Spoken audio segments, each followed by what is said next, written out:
got a lot of this original detail, which is very nice. And this, I would say, is, you know, you're probably either a formal sitting room or potentially a dining room, formal dining room, although it feels a little bit far out from where the kitchen is to be a formal dining room. But that's okay. This can be like, like a formal living room slash maybe like the TV's in here or something. And this could be the dining room, or you switch it up. But same thing, you have a fireplace here that looks to be all closed up. I see a gas pipe in here. This doesn't look ready to do any kind of fire related things, but if you got the chimney in here and you got this original brick, you might be able to bring this back. You might be able to bring this back to life. Discoloration, not sure. Maybe there was something on here, who knows. Then you got this kitchen here, nice. I mean, it's in actually good shape. It's not original. Gas stove, these cabinets have been updated from when the home was originally built. It was, I don't even have it in front of me, but it's Victorian era, so it's at least 100 years old, but probably more like 120, 130 years old. Small little kitchen, but most likely somebody's gonna come in here and do some kind of reconfiguration. You know, you can do anything from moving, you know, demoing this whole thing and putting the kitchen over there, you know, to over here. But this is a good amount of space. If you think about it, with this will probably stay like a nice little foyer with maybe add in a coat closet here, break out this thing, put a wall here, and then make this a coat closet. There's a pretty good chance somebody will do that. And you got a nice little bathroom here, and this is interesting. One of these, you know, a walk-in kind of like sit-down tub. This is for, you know, people who are maybe have some mobility issues, right? Oftentimes our older population. You know, this house isn't really in that bad shape. It's very dated and stuff is old, but it doesn't feel to me like super bad, you know? So this is a really cool bedroom, good sized bedroom. There's this sliding glass door. Some of these beautiful views. This is what's going to make me feel like this could go for a good, pretty penny, because you got this really nice view. If you see this over here, Salesforce Tower downtown. Nice, very nice. And that's what I was saying about Potrero Hill in general. As you get higher up the hill, and especially facing kind of this direction, you're going to get some really exceptional views. And I mean, even if you're facing the other direction, you're up on the hill, so you get to see the Mission and Mission Excelsior and just, you know, all that kind of stuff too.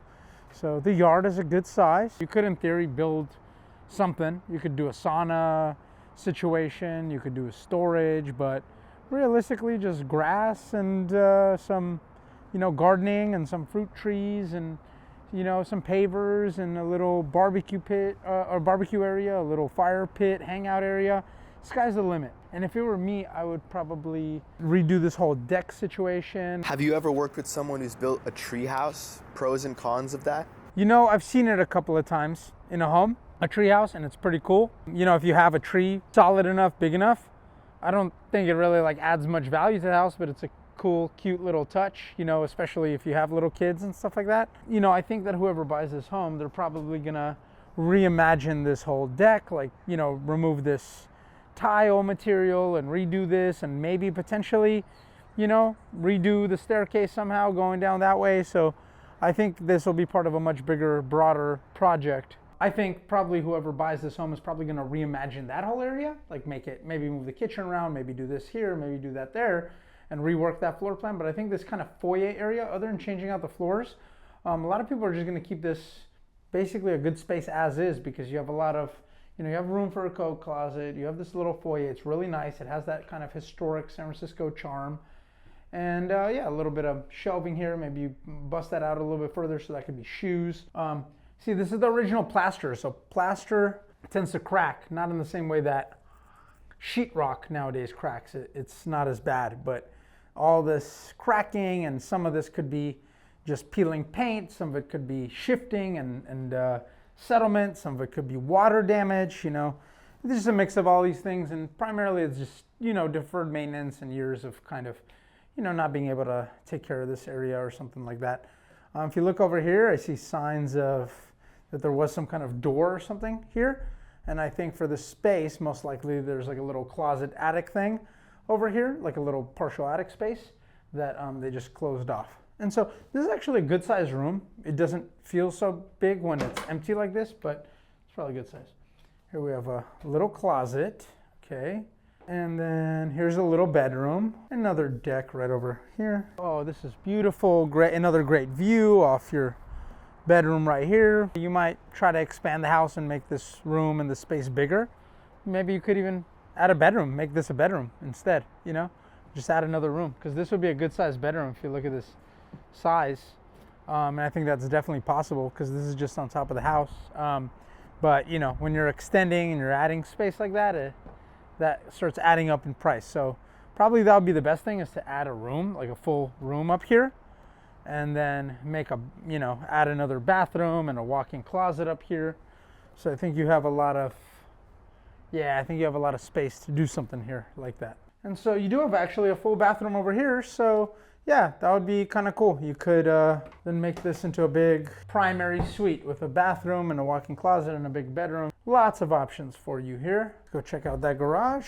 Most likely originally when this home was built, it probably did not have a garage. And this was just maybe a basement, this was closed. They didn't have cars a lot of times in the, you know, I don't think cars were invented until like the 1890s or something like that. But, and even when they were invented, most people didn't have them. Take a look at the garage. It looks like here,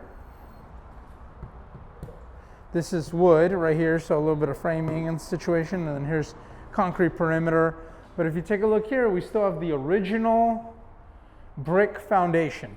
That a lot of the homes in these areas were originally built on brick. You have what looks to be a newer furnace. Well, maybe not newer, but it's not original, that's for sure. So, you know, and then you got these ducts.